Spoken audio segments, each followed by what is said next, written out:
белсенді қатысып отыруға шақырамын. Бірінші сөзді психолог Дүйсекеева Алмажанға берді.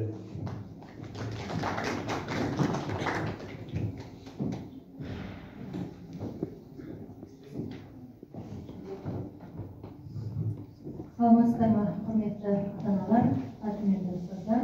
Бүгінгі жиынға қатысқан жалпы көпшілік қауым. Мен өзім Ақтаудан жалпы орта мектебінің педагог психологы Дүйсекеева Маржан Еркебұлан боламын. Сіздермен ата-аналар жиналысында өз тәжірибеммен бөлісіп, ой пікірлеріңізбен пікірталас алмасуға келіп қалдым. Қазір тренинг ойнасақ, осы жаңағы аудиторияны қызықты да тартысты өткізуге шақырамын сіздерді. Менің алып келген тренингіме ата-аналар тарапынан 2 қатысушы шықса өз еркімен.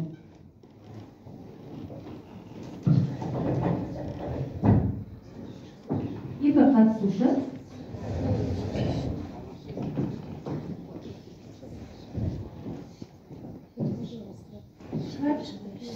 Тапсырма қиын емес.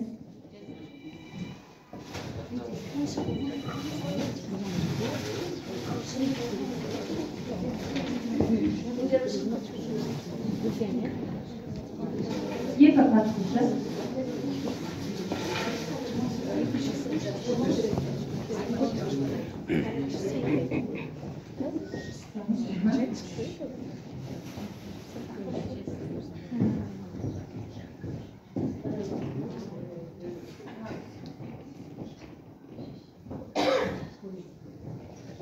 Тренингтің тақырыбы ұшпалы шар, қаңбақ шар десек те болады.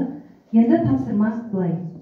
Сіз екеуіңізге мынау шарды жерге түсірместен, мына жерде дүниелер тұр, көріп тұрсыздар.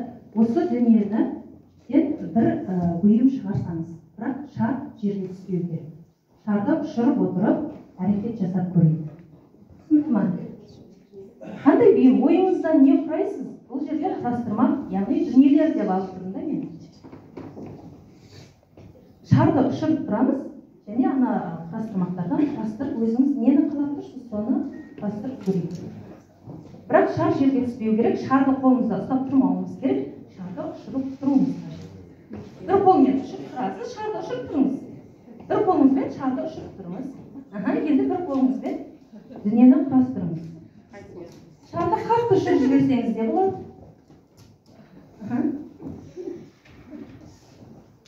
Өзіңіз қиялыңыздан нені қалайсыз, соны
не құрастырдыңыз?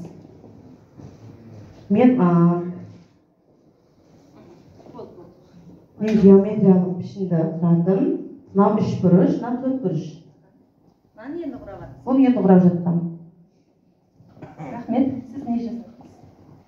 ең біріншісіне жүрек және мейірімді жүрек, екіншісі сол математикалық фигура. Иә, үшбұрыш. Рахмет сіздерге, орындарыңызға жайғассақ болады. Мен былай қарайды екен деп ойладым да, негізі түртпеше қойып қоямын. Рахмет. Жалпы тапсырма берілді, сіздер әрекет жасадыңыздар. Бұл жерде негізгі шығатын қорытынды ой бар да. Мен айтпағым, бұл дүние деді, иә. Бұл мына өмірдегі жалпы дүние. Ал қаңбақ шал деп атқанымызды біз бала деп елестететін болсақ, бала өмірге келді, қаңбақ шар сияқты ұшып жүрді. Сіз анда-санда көзіңізді шолып қоясыз да, ал бірақ дүниені жинап жатырмыз да. Не жинап жатырмыз? Жалпы айтқанда. Біз баламыз үшін, баламыз жесін, дүние анадан қалып кетпейін, мынадан қалып кетпейін. Ал бірақ шын мәніндегі тапсырма шар жерге түсіп кетпеу керек. Шарға мән беріңіздер деймін, мен. Шарға мән беріңіздер. Арасында қолында бір сілтетіп қойды да, ата-анамызда. Бұл өмірдің шындығы да, өмірде дәл сондай ата-аналар кездеседі. Бұл енді мен сізге тек мысал ретінде ғана келтіріп тұрмын да. Біз жалпы айтқанда ата-ана балаға барлық қазір жағдай, ұялы телефонын әперсем, баламның киімін кидірсем, жұрттан қалдырмасам, сыртқы тек коробка дейма, сыртқы көрініс дейінші, сыртқы көрінісін ғана әдемілеп жатырмыз да. Ал жаңағы шар бала, ол қай жерден не аларын білмейді, өзіне рухани асық аларын білмейді. Тек оның сырты бар, бірақ ішінде қайда қонарын білмей, жалпы айтқанда ұшып қаңбалақтап жүрген шар. Біздің де балдарымыз, егер біз тек сыртқы келбетіне, оның жаңағы телефонына, тамағына, киіміне жұрттан қалмасын деген сөзімізбен, ұранымызбен өзіміз қазір ұран десем де болады, солай мән беріп жүре беретін болсақ, ол рухани азық алмайды бізден. Ең алдымен ата-ана ретінде сіз балаңызға қай жағынан үлгі, ең құрғанда сөзіңізден болса да, үлгі көрсете алдыңыздар ма?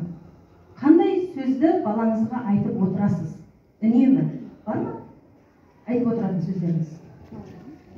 Қандай сөз? Бұл ашық алаң өтірік айтпа деп айтамыз. Өтірік айтпа деп айтады екенсіз. Тағы да бар ма ата-аналар? Үнемі айтып отыратын. Телефонға қарамай, мұғалімнің берген тапсырмасын орында баланы деп айтамыз. Оның ішіне жаңағына Free Fire деген ойын деген бәле болды ғой. Бала соған қызығады. Оны түсіндіріп айтамыз. 9 оқитын ұлым бар, түсіндіріп айтамын. Балам, келешегің сенікі, менікі емес балам, жаным. Алға қарай ұмтылу керек адам деген деп балама түсіндірем. Мына Құдайға шүкір, кішкене болса да нәтиже шықты. Ойынның барлығын өшіріп, енді сабаққа деген бейім пайда болды. Өнер факультетке ұлымда өнерге деген құштарлығы барды, өзімде бар, бірақ ол өзі ұялшақ болды. Немелесін балам алға қарай ұмтылуды ойла, болашақ сенікі деп ұлыма айтамын.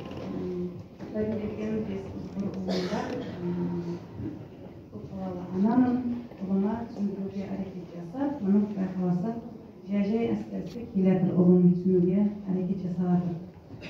Тамаша. Әрбіріңіздің ойларыңыз құнды біз үшін пікірталас алаңын ашық түрде, еркін түрде жүргізсек, кім тағы ойын айтады? Қандай ұранмен, қандай сөзбен айтып отырасыздар? Бар ма? Саламатсыздар ма? Мен де 3 бала 3 қызды тәрбиелеп өсіріп отырмын. Мен де айтып отырамын, оқысаң ертең өзің жейтін наның, ешкімді алдама, сабағыңды жақсы оқы, тәртіпті бол, бізді жерге қаратпа деп айтып отырмын. Диана кісі, сіз де дұрыс айтасыз, ешқандай ата-ана баласын жамандыққа тәрбиелемейді, жақсы болсын дейді. Бірақ сол сіздің күнделікті айтып отырған сөзіңізден бала үлгі өнеге алып отыр ма? Оны құлағына іліп жатыр ма? Назар аударасыз ба? Мән бересіз ба? Тек жаңағыдай бір нәрсені өзіңіз жасағансыз, әй балам сабағыңды оқы, бір нәрсе істеп, әй балам ананы істе деп ауыз екі сөз ба? Жоқ, жекелей отырғызып баламен сөйлесетін ата-ана бар ма араларыңызда? жеке отырып, иә? Неше сағат сөйлесесіз, неше минут сөйлесесіз? Сабақтан келгеннен кейін обязательно обед ішеміз, одан кейін жаңағы кешкі жағы жиналады ғой бәрі. Тамақтан кейін бәріміз отырып сабақ оқимыз. Уақытылы жатады, уақытылы тұрады. Артық жаңағыдегі неге не алмады, өзім қадағалап отырамын. Сол балдар үшін жұмысқа шықпай отырмын. Өте тамаша, рахмет сіздерге. Мен өзім бір мысал ретінде айта кетейін да. Мен өзім енді ата-анамды мен өмірдегі ұстазым деп айтамын да. Өмірдегі ұстазымнан естіген бір екі ауыз сөз маған өмірлік сабақта үнемі өзім соны ойлаймын деп отырамын да. Кез келген есікті теуіп аш деп үйретті да. Мен оны түсінбедім. Шынында да түсінбедім. Оқуға түстім. Бір күні ата-анамның бағытымен оқуға түстім енді. Бұл жерде мен айналдырып келіп мамандық таңдауға да бір уақыт тоқталып өтсем деп тұрмын да. Сол жерде маған ата-анамның бағыттаған мамандығы ұнамады. Бірінші курсты бітірдім, ұнамады. Екінші курстың жарысына келіп практикаға барып ұнамады. И мен айта бастадым. Папа, болмайды. Болмайды мен өзімді таппадым бұл мамандықтан. Мен бұны істемеймін. Бұны аяғына дейін жеткізе алмаймын, шығамын. Сонда айтқан сөзі, кез келген есікті өзің аш. Егер саған ұнамайтын болса, өзің аш. Ал егер сол есікті қазір сен аша алмасаң, өмір бақи жасқаншақ боласың деді. Сонда мен барып, сонда әкеме барып, мені деканның алдына барып, мен мамандығымды осы бер дегенге келтіріп тұрмын да. Ал әкем соған өзің бар дегенге келтіріп тұр да маған. Бір ауыз сөзімен мен өзім бардым, өзім жүгірдім, мамандығымды ауыстырдым, өзім жаным не қалайды, сол мамандықты. Бірақ бір сөзі бар, мен сені педагогика саласына бағыттадым деді. Ары қарата басқа мамандыққа ауысқанын қаламаймын деді. Талабы сол болды, педагогика саласы. Жоқ, менің де талабым басқа мамандық емес, соның ішіндегі саласы басқа болса екен дедім да мен. Дәл бұл мамандық емес, саласы басқа болса екен деді.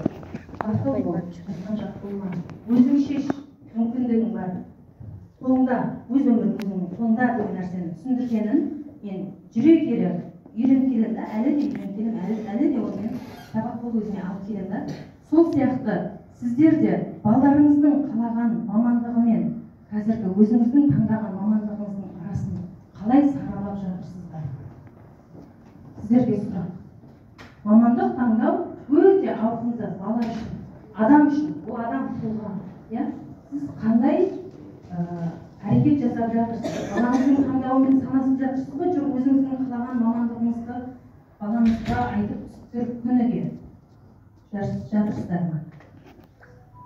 9-шы сыныптан бастап мамандық таңдау, 11-ші сыныптағы балалары бар ата-аналар болса, ой пікірлеріңізбен бөліссеңіздер. Мен ұлым биыл 11-ші класқа дайындалып жатыр, Құдай қаласа, келешекте өзім бұрыннан кішкентай кезде айтатын тұғым, жаңағы дәрігер болсам деп. Соны қаладым, бірақ та мен оны таңдамады, өзіне қалуына бердім. Мама, мен ертең ол мамандықпен жұмыс істей алмаймын, оны қаламаймын, математика, информатиканы таңдаймын деді. Тек IT мамандығын таңдап, соны дайындалып жатыр. Демек, балаға таңдау бердіңіз, иә? Тамаша. Тағы ой пікірмен бөлісетіндер бар ма осылай? Ашық бір алаңы болғаннан кейін еркін сөйлесек, балдарыңызға қандай таңдау беріп жатырсыздар?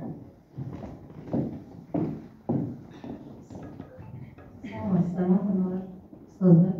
Бүгінгі алғыс күні құтты болсын. Мен өзім үлкен балам жаңағы милицияны оқимын деген кезде мен қарсы болғам. Апарып программистке түсірген ғой.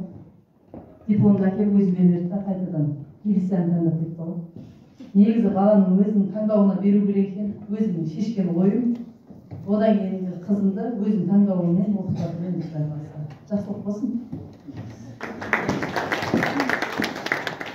Дұрыс айтасыз, бұл жерде мен мамандық таңдауды қозғап айтып кеткен себебім, мынау ата-аналар көбінесе балдарына жаңағы өздерінің таңдаған мамандықтарына рұқсат бермей, өздері таңдайды. Аяғында ол 3-ші курсқа келгенде бала оқығысы келмейді, жаңағы мен сияқты. Онымен де санаспайтын болсаңыздар, ол дипломды алады мақұл, иә?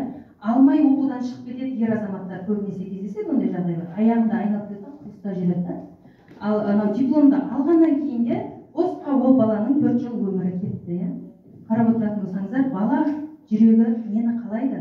Сол нәрсеге қызығады. болады, сол нәрседен нәтиже шығарады да.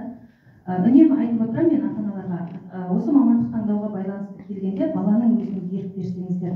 Енді ол да білетін шығар, бір аспандағы айды армандамайтынын, өзінің деңгейін, өзінің мақсаттарын, бала да өзінің деңгейін біледі негізінде. Сонымен санасып отырсаңыздар деген бұл кеңесім ретінде